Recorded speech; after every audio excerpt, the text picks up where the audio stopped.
So we'll start right there. Yeah, the thing with Latin is, I think that would be the language that unifies all people, right? So if I was president, I'm trying to turn around the deplorable state of the American school system, educational system, I would say every school should be learning Latin, right, in the curriculum. And then whatever the populace is, like, oh, English, Spanish, Chinese, right? Whatever the major second language is, should be studied, but not required. And then going back into those old languages, only so it would unify everyone across the board. Because I feel like it's one of those moments with language. Most Americans are not trying to learn a new language. And so with the way that language evolves, it would do a better service across the board in the long road, to have a foundational language like Latin be taught, and then English encouraged, and then another language would be supportive, especially Spanish, right? So imagine it's time to prepare for the SATs, and you already have 3 languages under your belt just from the curriculum. But that's my cold take, hot take intro to this episode. For all of y'all just tuning in, I am looking to just go through a couple things that had helped in the weight loss journey. And sometimes I laugh just hearing myself say, oh, fitness journey. Like I don't consider myself an influencer. I'm definitely not getting the buku dollars and endorsements that actual YouTubers are getting. But it's a moment where if anyone just is motivated and needs a little bit of a push and the consistency of someone chiming in about, oh, you guys can do it if you want to. If you commit to it, here are things that had helped. I think that's pretty much my whole audience who's listening to this is tuned in for that purpose. And one of those things I had always been meaning to do, but I never did until it struck me. I was inspired this morning to write the episode on recording your milestones.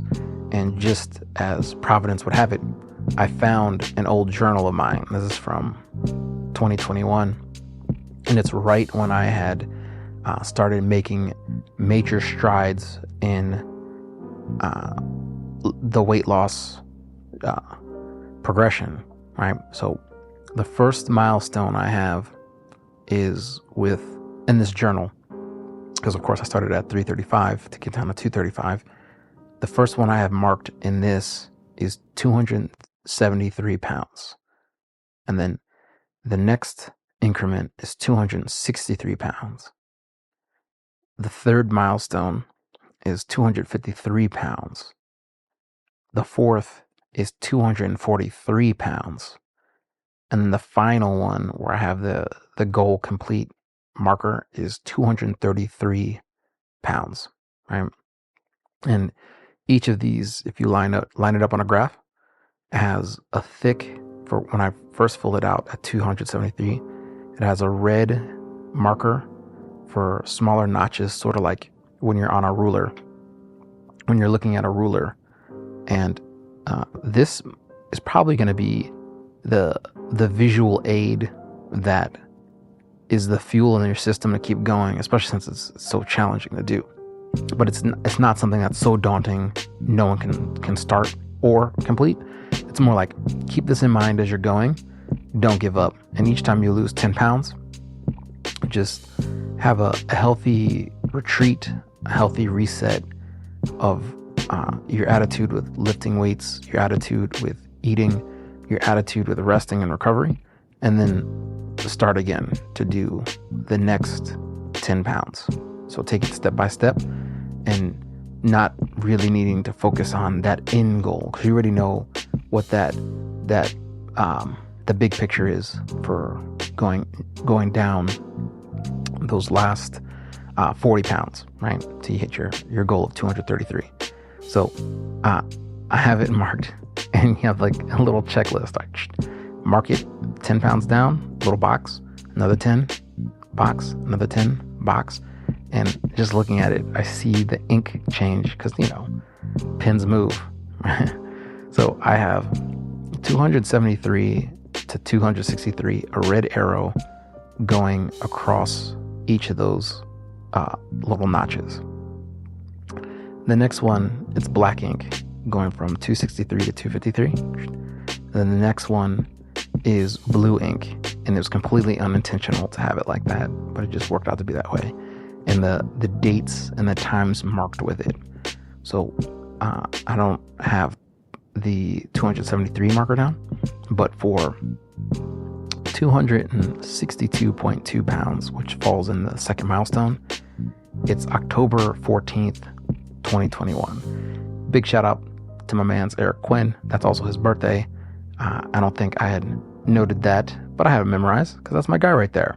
So the next one is a month later, hitting 256.6 pounds. And so that is really challenging to do, is to be consistent with losing 10 pounds in a month. And you'll see how I did it, and it's challenging, but when you start moving the sticks, you find yourself with extra juice in the tank to go all out, especially the closer you get. So from 11/14 to the beginning of December, it was only 4 pounds. It went from 256 to 252.6 pounds, right? That's more realistic. And then, you know what happened? I got COVID. That's when I got COVID. Was in between that time period and going into the new year.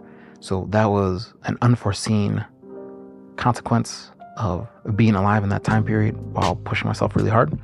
And it was shaky from there to get back onto the pattern. And then I had moved apartments. And from there, you take into consideration packing up, unpacking, setting up utilities, you're on that regular schedule for work life and family life, right? So there was a disruption to the status quo, but it wasn't enough to knock it off entirely, right? So that's the whole purpose of recalibrating. The analogy that I use is surveying the land. So if you're trailblazing, you would find a high point or climb a tree, look where you are when you climb the tree, and if you are off course, you find your true north. That's the why. Why are you doing it? What are you doing it for? Is it worth it? You should always be the answer be yes. And then say, okay, taking what I have now, how do I get back to being on course, which is the motivational, the self-motivation and resilience factor to hit 235 pounds, right? So in my zeal, I'd even marked it lower to say 233 pounds, right? And that's so I wouldn't lose momentum and then start celebrating. Oh, I did it. Start eating everything, put all the parameters down, and then all of a sudden I'm 10 pounds overweight, right? All right, so walking through it on October 14th, 2021, I marked down 262.2 pounds, and it's milestone 2 out of 4. I have a little note to myself. It says, wow, congratulations. Keep going. Stay strong.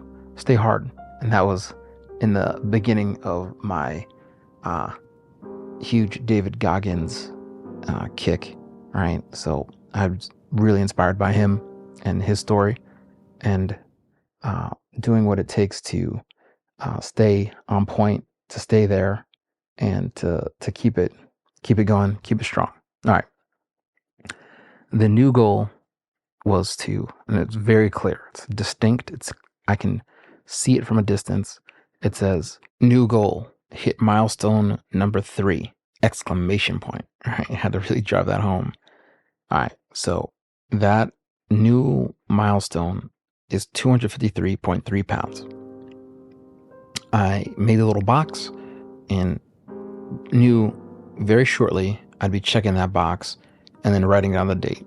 The date in which I did it was December 2nd, 2021. I have it marked off again, and it says new goal, milestone, 243.3 pounds, and a box to be checked off. And one thing I just noticed reviewing this was I didn't ever check that box. And now that's actually what my current goal is 3 years later, right? So I'm a man of contradiction. I've said this before, but it's bringing all those things into alignment and then saying, okay, let me never forget what I went through to get here, and then be grateful for having accomplished that. Write a little note, put it in the cookie jar. When days are hard, or I don't feel like going to the gym, or I just want to not even thinking about diet and just have whatever my tongue desires, which is a dangerous game. Don't play that game, right? Is it beneficial? Is it not beneficial? Does this coincide with where I'm at in my strategy, or is it just a simple pleasure that would only be temporary, and then I have to work harder when I go to the gym, right? Most of the time, it's that second one, right? All right. The extreme drop of being able to do 10 pounds in a month was when I had joined a weight loss fitness challenge. And I don't remember what it was called. It was definitely at Speakeasy in North Hollywood. The whole thing was to place, at least try and place on the top 10 finishers, even though the first 2 places, maybe the first 3 places get prizes, and then everyone else gets mentioned. But there's actually nothing else besides bragging rights.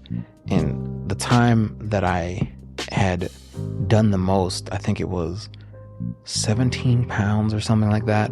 And although I felt miserable the entire time, I came in 5th place. And the person who did win, and this was out of 8 weeks, dropped like 68 pounds. And I was blown away by that. And that's where I had first realized the person who was not physically active, never played sports, had no idea about lifting or eating, and then was just really out of shape and overweight, when they enter a competition and get a personal trainer and change their diet, that's when they torch the fat, like not like what anyone else can do. It's not an excuse. It's just a realization that I came to see very clearly. So just out of keeping myself motivating in showing how to be a wild card in my own strategy by introducing competition, that's what I would do every now and then. Just join a weight loss competition and see if I fall into the rankings. All right. Day 1, week 1, 6-week program. These are the things that I would tell myself. First check mark. 4 times a week, going to the gym. I'm lifting hard until failure, right? Not just saying, oh, here's 10 reps, here's 12 reps, here's 15 reps. That's the standard, but make sure that last rep is almost impossible to do. That's going to failure. The next check mark is every other day in the morning, do an ab routine. And it's nothing too outrageous. It would just be, I set the goal to be 50 sit-ups before I leave the house in the morning. All right. Well, I know right out of the gate when my alarm clock goes off, I can do 25 sit-ups and then get out of bed, brush my teeth, morning routine, come back, even before I'm fully clothed for the day, 25 more sit-ups, and I'm good to go. So every other day I'd be doing that for 6 weeks. And then slowly increasing the reps, or the sets that are in there. The next check mark is protein shakes and veggies with each meal. And at this point, I was still getting back to the standard of making sure there's some deep greens or cruciferous vegetables on the plate when I'm eating food. And I'm not sure if I'd been doing keto yet or if that was before or after, but that's not the point. It's just the mental note and the physical note that I wrote, just so I would stay on track. A high priority checklist, checkbox next is 7 hours of sleep plus naps.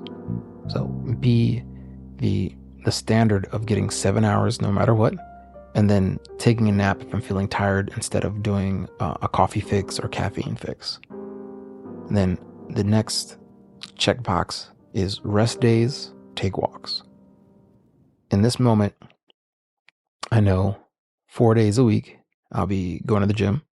So 3 of those other days I'm going to be taking walks just to stay on top of the steps to burn the calories, and then also to step the cardio up even when I'm recovering. It's very low impact and anyone can do it.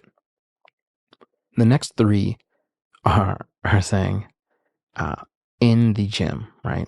The first thing is do a warm-up set, and something that should be challenging enough to get the blood flowing and start to have a little perspiration on the forehead. And then to solidify being warmed up, it would be do a century set. And I'm happy that I discovered this notebook again, because I forgot all about this. And a century set is 100 reps of whatever weight it is, or whatever exercise, but just the lowest weight possible.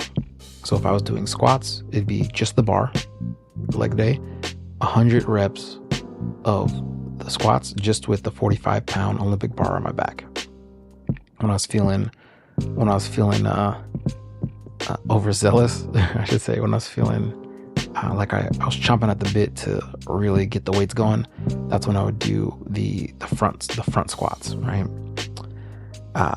The next thing from there, and that's across the board, any day of the week. So whatever that primary muscle group was, I'd be doing 100 sets on it of just the very lightweight. It was guaranteed after doing a century set that I'd be sweating profusely. So if you haven't done it, try it and be prepared. People are going to look at you like you're weird. But then if you try and do it and you've never done it, it's almost a how should I say it? There's a reason why you don't see people doing it at the gym, because it doesn't look hard, but then around rep 40, I'd always be like, okay, this was an awful decision. Why did I decide to commit to this? All right. And then the level of satisfaction after finishing 100 was just like the same level of satisfaction of taking a cold shower first thing in the morning, right? You are mentally priming yourself to do something very unpleasant, and then the payoff after you complete it is like a gigantic win, stacking those dubs, right? The next, number 3, is to do supersets and giant sets. So a superset, for explaining this to the layman, is going back to back with an exercise. And typically it'd be the primary exercise with its opposite exercise. So if you're doing chest, do a set of chest and then a set of back right away, right? A giant set is multiple exercises in a circuit, and you're going heavyweight, lightweight, heavyweight, light reps, right? Mix those up, and that is a tremendously effective workout. Moving right along. Week 3 was I had adjusted to the demands of the exercise, of the workout routine, but then would do twice a day. I'd go really early in the morning, first thing, and then I would go at night, and that'd be typically say between high traffic time period between like 6 and 8 p.m. right? And this was only for a set amount of time. This was not, I don't think it's really something that you're able to maintain in the long haul. But when you're training specifically, especially in a competition, this is key. This is vital.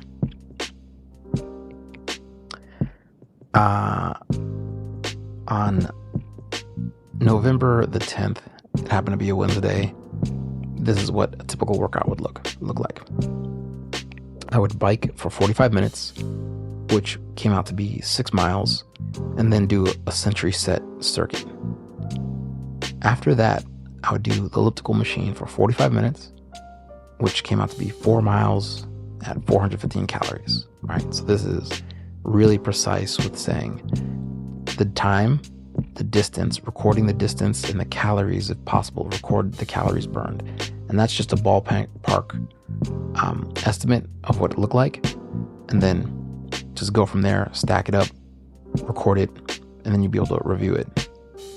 Session 1 in the morning was a century set of Lou raises. This is to warm up the back and to warm up the shoulders. You can look it up on YouTube.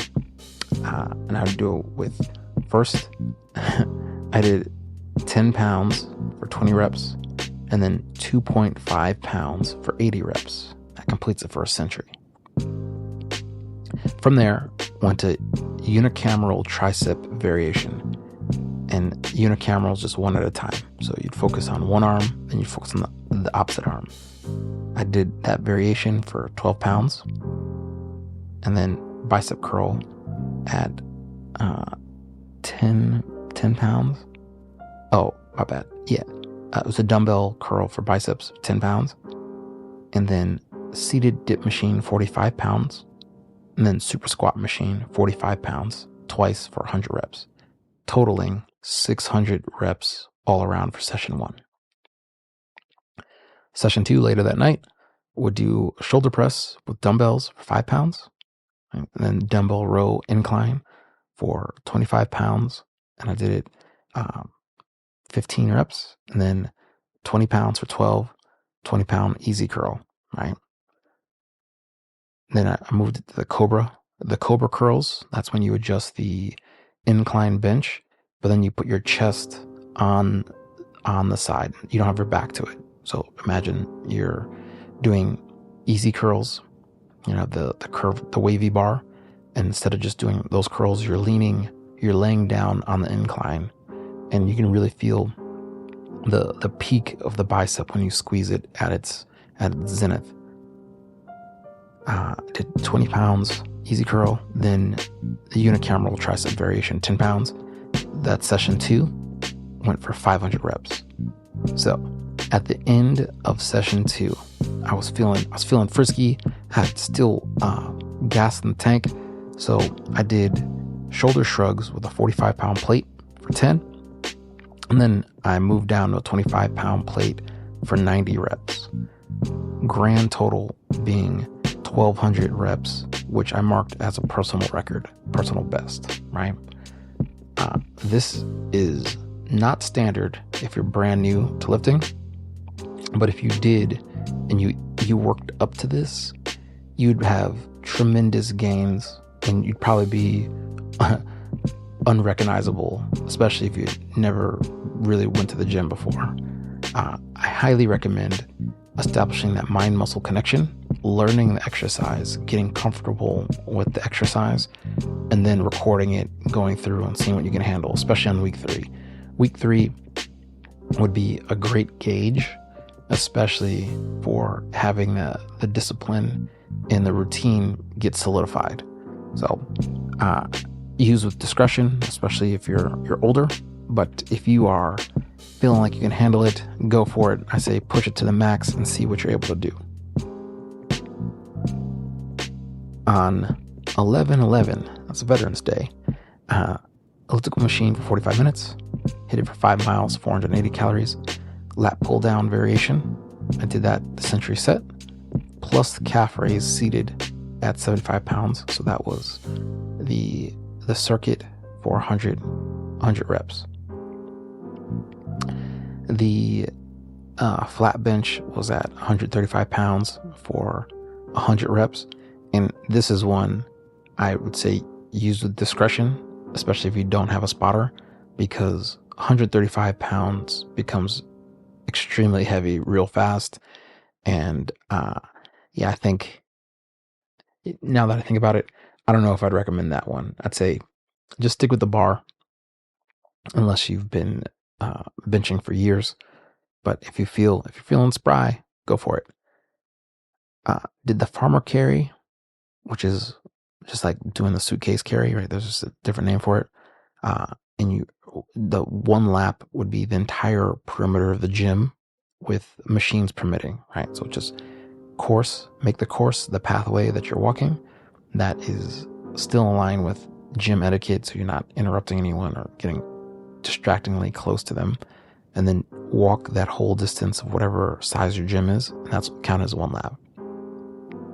I did that with 45-pound plates in each hand, and then the next lap was the bear hug, and that's when you imagine you're giving someone a hug, like actually, the really tight grip, but instead of a person, it's a 45-pound plate. That's the bear hug carry. Do that, and that'll increase your grip too. Did that for a lap, and for the grand total would be 742 reps, right?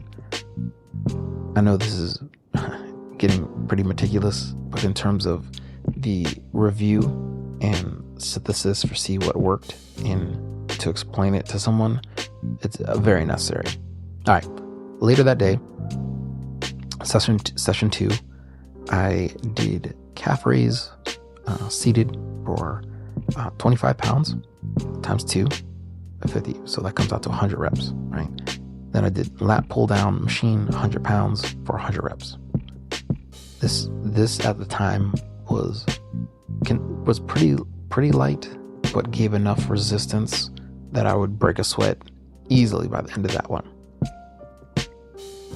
For the next thing I went to was incline dumbbells for 35 pounds for 15 for 8. So that it came out to be a total of 23 reps. Then 25 pounds for 30 reps, right, for 25. Then the barbell for 135 for 15 times 10 times 12, right, for repetitions.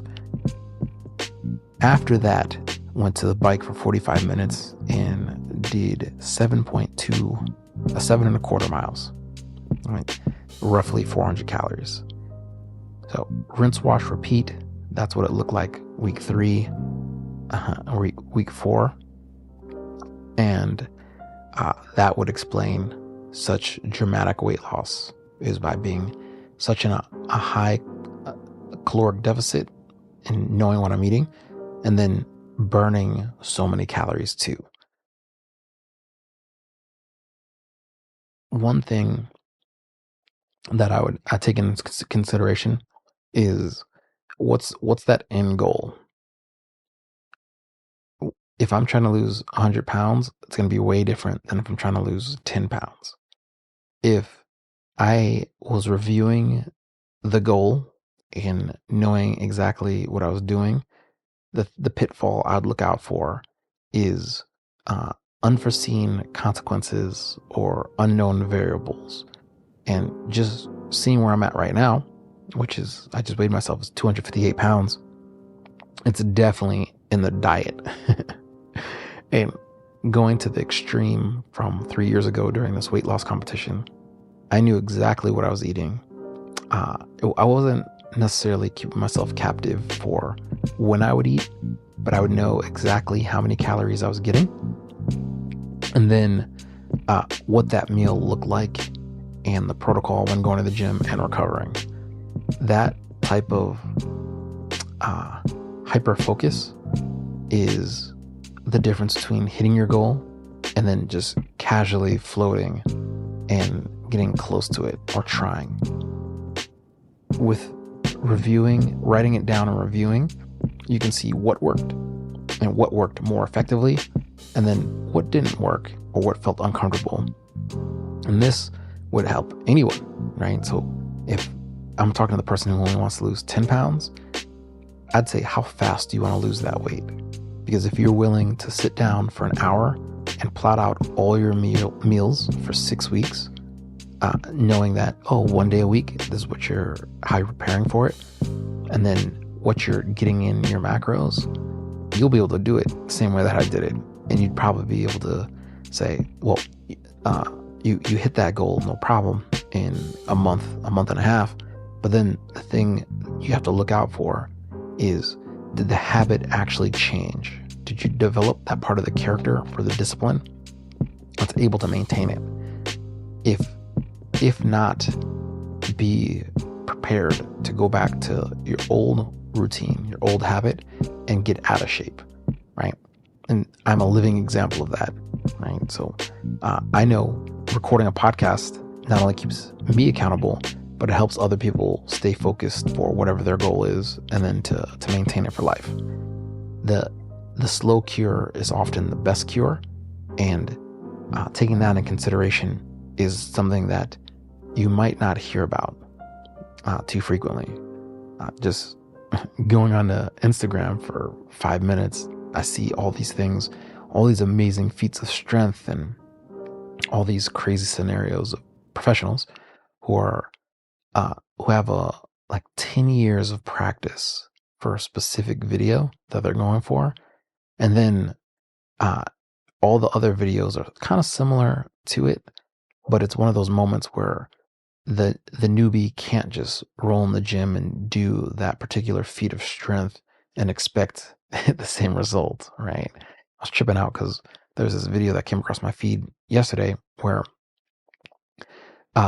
this guy was at, I don't know if he was at Disneyland or someplace in Hawaii, but he was being really, really cocky, like almost not necessarily mocking, but he was drawing attention away from the hula dancer, and people were looking at him. And so the hula dancer like puts him on the spot to go toe to toe. And that's when it's the hustle. He pulls off the hustle.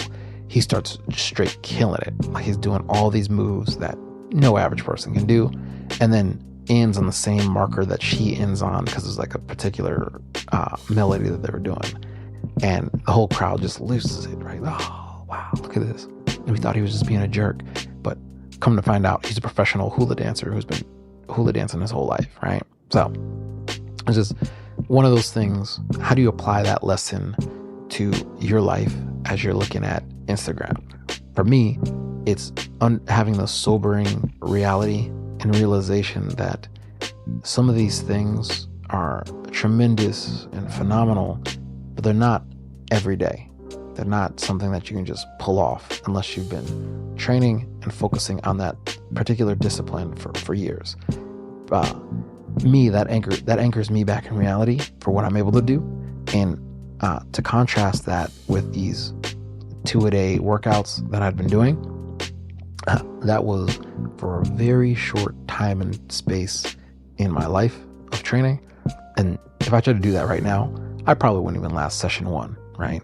Something that I'd built up to, and then was able to just operate at 90% and keep it going. I had the backstops ready for eating and sleeping, and then was not being social. That's the only way to describe it. It's like, this is the focus. It's the focus on work. It's the focus on working out. And that's going to be the clarity cost principle for any training regimen. Do you want to be able to lift hard and eat whatever you want? Well, those days might be over, especially if you're not a teenager. Do you want to be able to drink alcohol whenever you want, and then say, I'm going to just burn more calories the next day? One of these things is going to have to slide over to the sacrificial side of the spectrum in order to pull it off. To think otherwise is building castles in the sky. And I just want to be the person. You can blame me. Say Dave Wood said it. He was being a jerk because he was being mean. I'll say, yes, I am being a jerk. I am being a real. And to keep it 100 with you, that's what I want you to do to get to where you want to go. It's not going to ruin my night's sleep if you don't hit your goal. But I know from my own perspective, if I set a goal and have an objective and a routine and I've mapped it out, I don't want to deviate from that path at all until I get to it. I hope it works for you, you know? Okay. The next one was the push-pull carry strategy. If you're not familiar with it, it's as simple as going away from your body, that's the pushing movement, and then pulling it towards your body, that's the pull, and the carry, imagine you're carrying a bag. Those are going to be the exercises that you're doing, and in that pattern for total body. Push, pull, carry. The thing I love most about the carry is it hits your core, your glutes, your hamstrings, and your lower back in the best way possible, and doesn't burn you out, but it's a challenge enough that your body adapts and gets into shape faster than just trying to isolate each muscle. So I recommend this one to anyone, especially if they're not used to doing it. Just incorporate this for a week or once a month into your routine and see what happens. All right. Session 1, century set, 100 reps, circuit, 45 minutes. I did cardio, 45 minutes. It was bike, elliptical, row.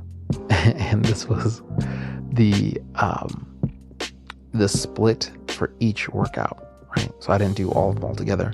What I did was I chose the exercise for cardio. I was going to be on the bike, elliptical machine, rowing, or doing sprints at a field, or hiking at a mountain, right? Took out all the guesswork. Session 2, this is where I did it just to push myself psychologically.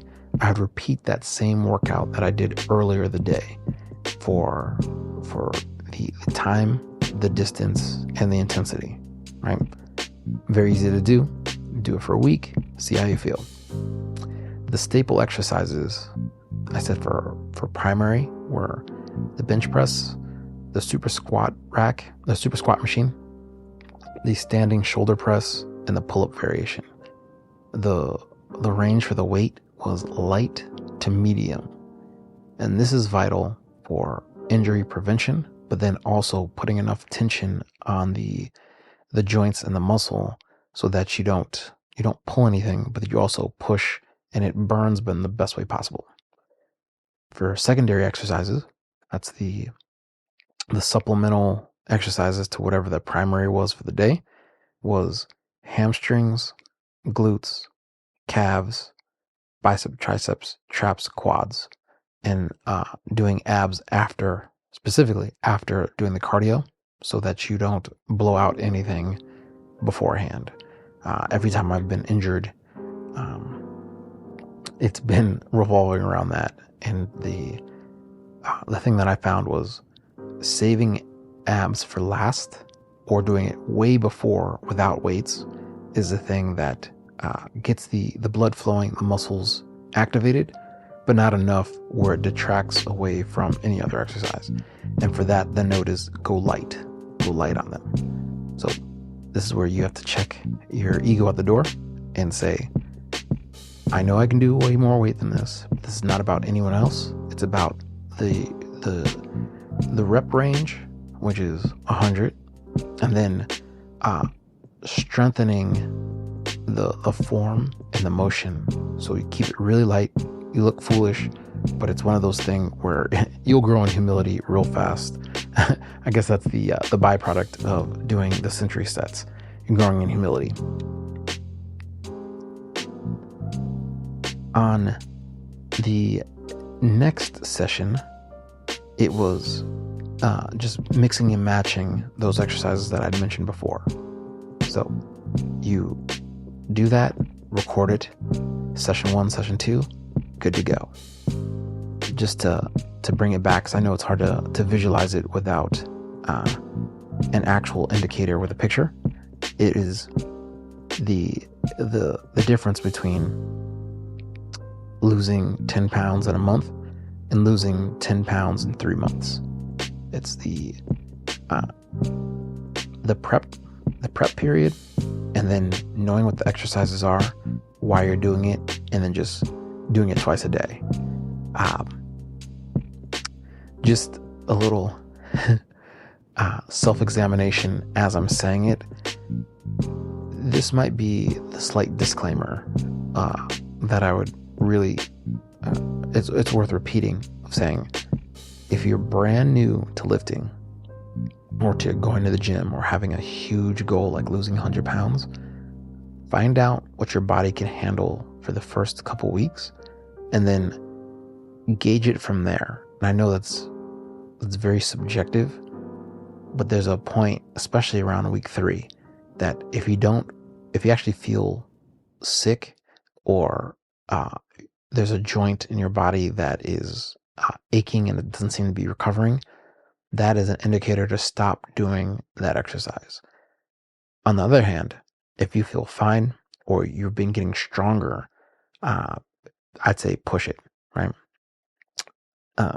For, I guess, where I'm at right now for describing this type of dedication and routine and intensity, this would be more intermediate for someone who's more of an intermediate person. And the first, I want to say 25 pounds that I lost when I was 335 pounds mostly came just from changing the diet and then taking light walks. When I lost the next 25 pounds and was roughly, 280, like floating around in that zone, that's when I started going to the gym regularly and then recording what I was doing.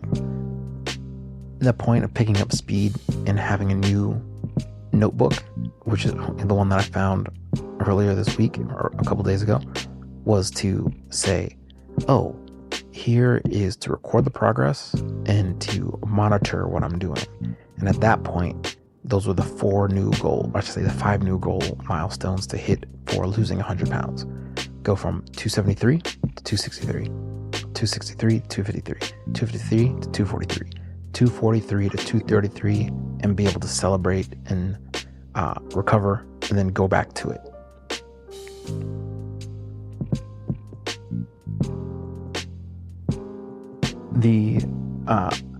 The whole thing that I would love to just keep reiterating is having what your goal and your priorities are marked out in the same way of a milestone, but this is more the vision board.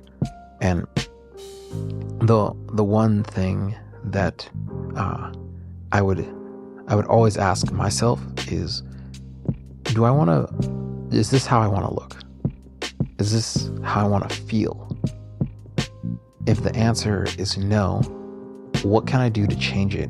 And what can I, what's that ideal physique or feeling? That's going to be up to you. But I'd pick out one area of life.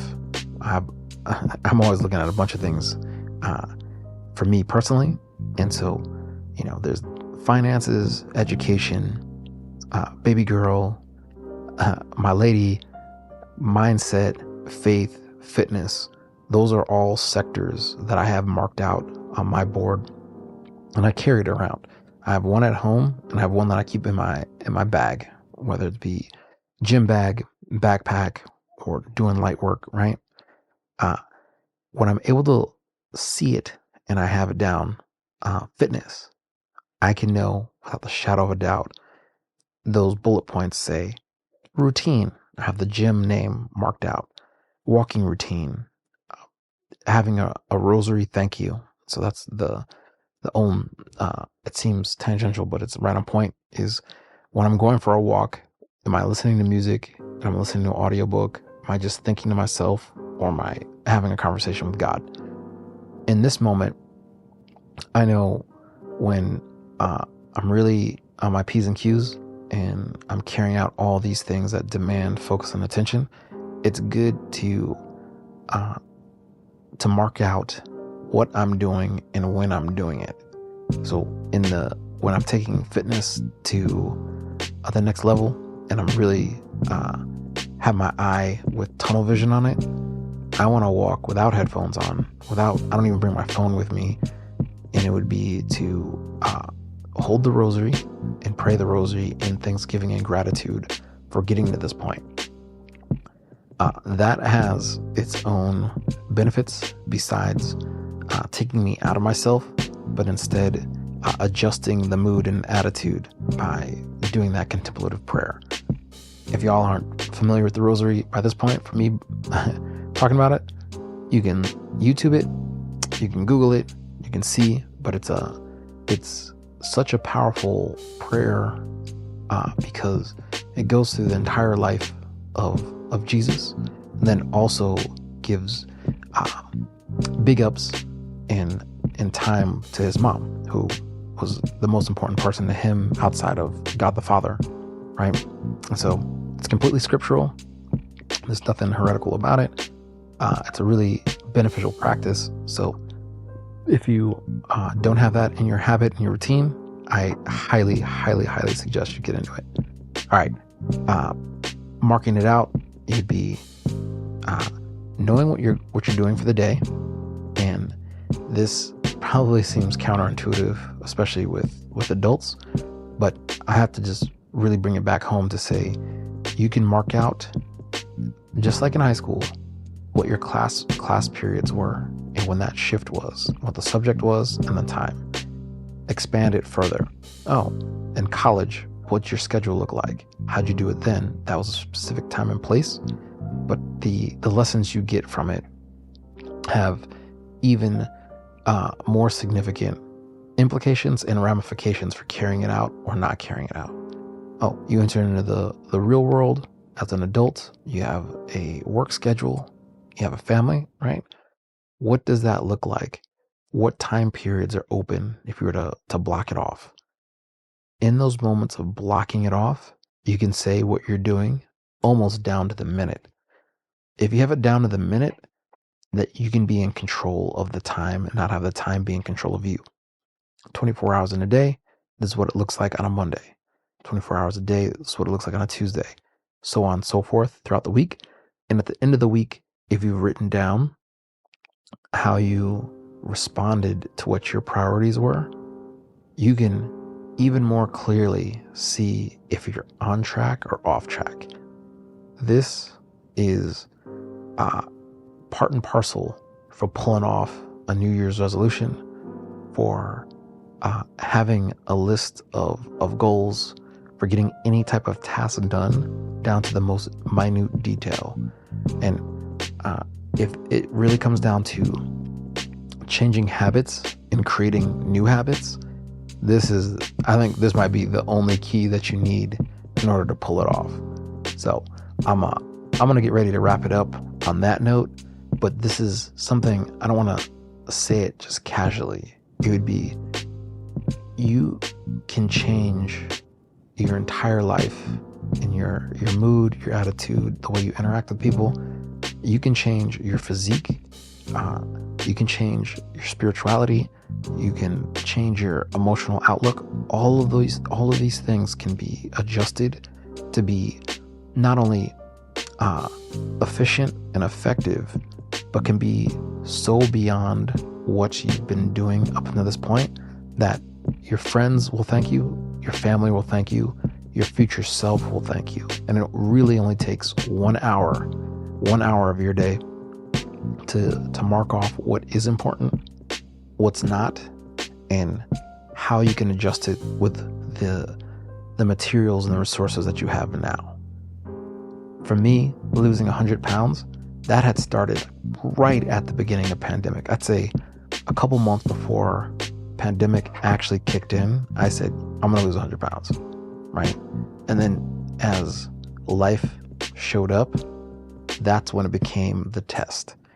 And you have a living example, a living testimony of being able to overcome such huge obstacles and then carry it out.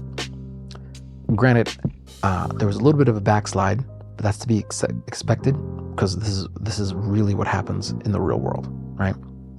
So I'm gonna cut it at that, but just know, if no one else cares, Tupac cares. Dave does not care. No, I'm just kidding. I care, and I do this not just for me, but for anyone listening, for you to be the hero of your own movie, to be the hero of your own video game, to you be the person who goes beyond what was expected, what was thought, or to anyone who was counted out. All it takes is 1 hour. Write down what you want and how you're going to do it. Get really real with yourself. Ask yourself those hard questions. Are you happy? Well, how can you be happy? It might take some self-developing, and this is why you're here. You versus You podcast, to build you up, not break you down. If I do break you down, to build you back up again. All right, here's a key to my success. I pass it to you, but you got to open the door and walk through it yourself. Until we meet again, it's your boy Dave Woods. Peace and blessings.